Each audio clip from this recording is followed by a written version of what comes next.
Welcome to OWAD. I'm Sophia, pilot into the universe of Chinese. So let's continue unpacking ocean/industrial age concepts that first translated by Japanese scholars and then Chinese conveniently incorporate that into our everyday lingo.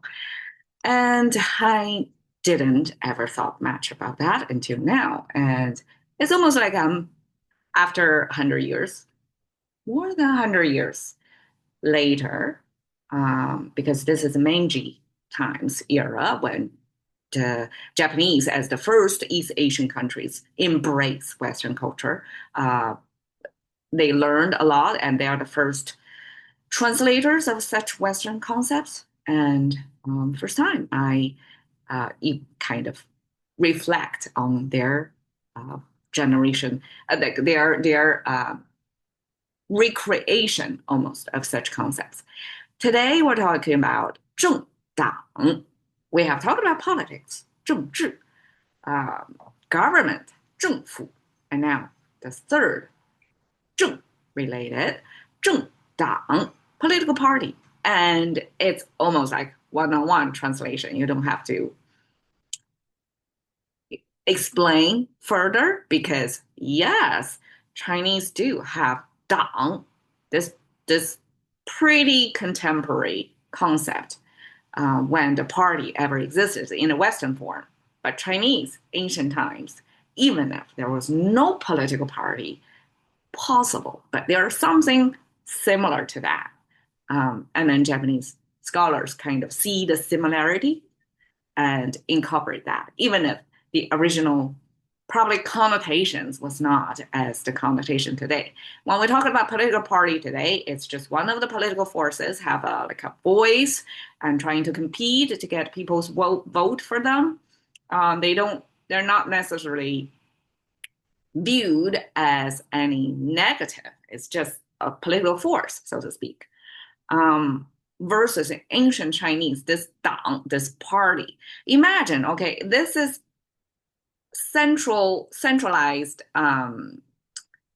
control by one ruler, and that ruler throughout thousands of years that have to figure out how to stay in power and pass the power to the next generations, sharing the same bloodline, right?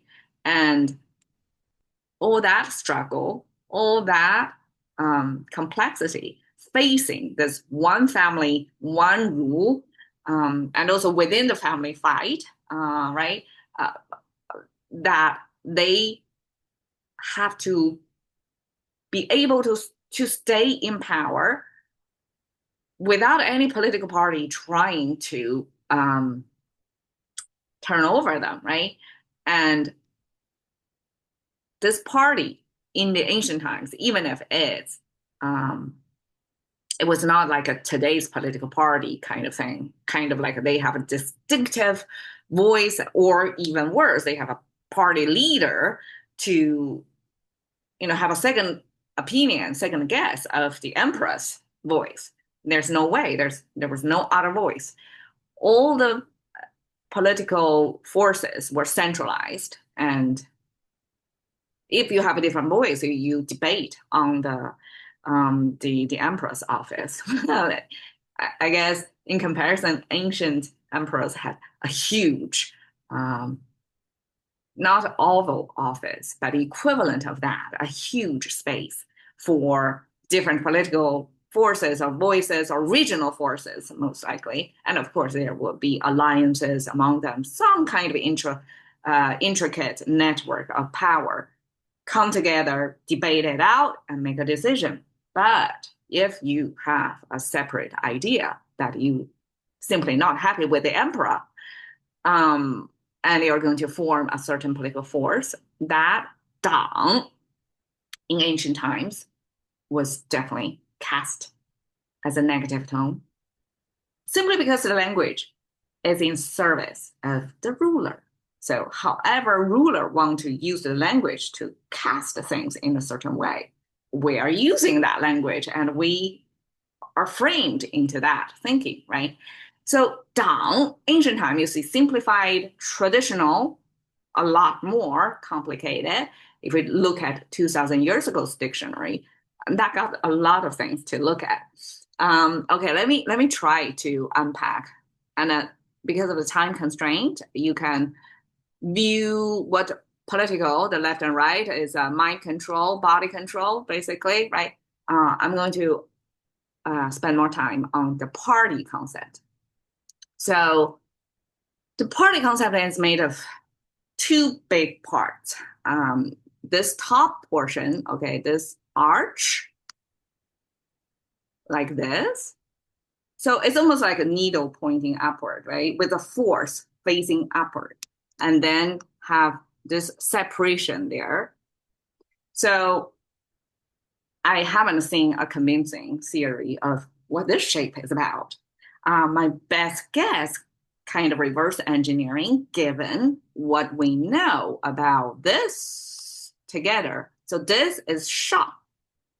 Sha means you prioritize, value something.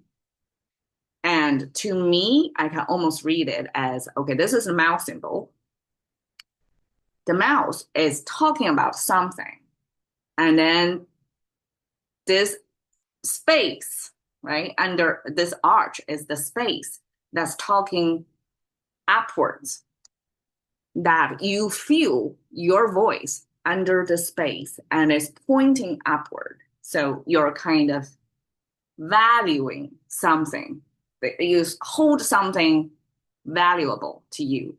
And then these two lines on the side, it's almost like you break the noises or the other signals out there, and you simply piercing through all that to proponent some concepts you want to promote. And so shang means you value something, you worship something, even if you want to go to the cult level, and then you try to make this voice heard among all the other values. Because in about 2,000 years ago, in ancient times, China did have an era of all kinds of thoughts, all kinds of philosophies, thinkings. Great thinkers emerged like in a batch at that time, kind of like a Greek equivalent of the time, different schools of thought. And, everybody's promoting their way of thinking, how they view the world should organize, how we live in nature, all that. So this shang is almost like have your voice heard, competing with all the other voices. And that's your value system. Okay. The rest of these, like this, according to scholars, this is like a simplification of your face. And then you have two dots on your face. Okay, my interpretation is, we know this is the fire symbol, right? The fire symbol simply came from this cone shape and then have two sparkles of fire. And because it's flattened in this character, so it looks like flat, but the right proportion looks like this. And we double that.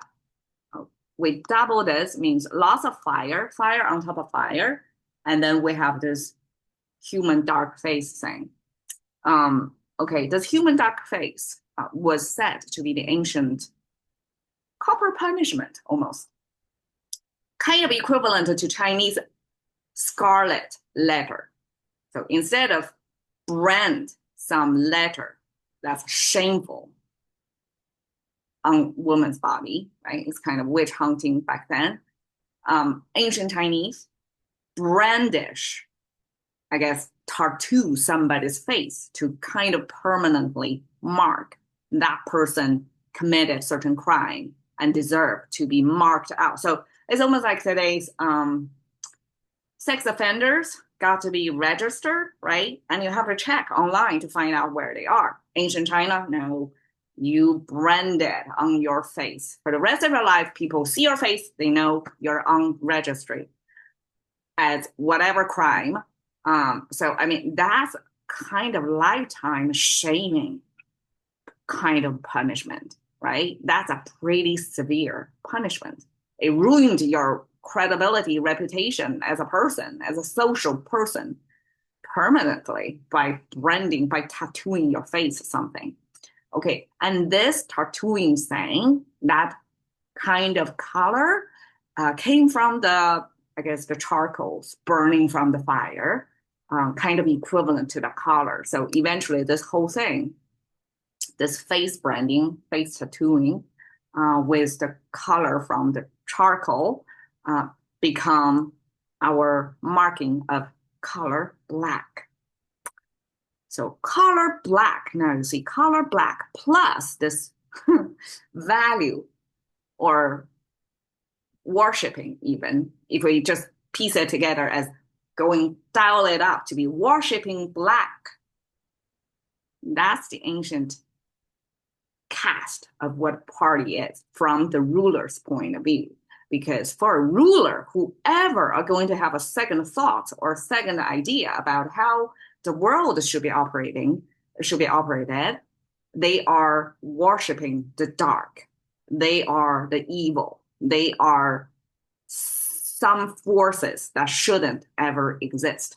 So they were casted in this black color, like almost like a Satan worshiper, as Christianity's casting of people who are thinking otherwise, right? Heresy, as the Christians' equivalent of the ancient Chinese rulers' casting of people who have different political views, how the country should be run, as the party, as somebody who worship darkness or black color. Okay, that's my best try. And I think it's pretty fun to think, to piercing through such concepts and look from the ancient point of view, from the ruler's point of view, what a party was.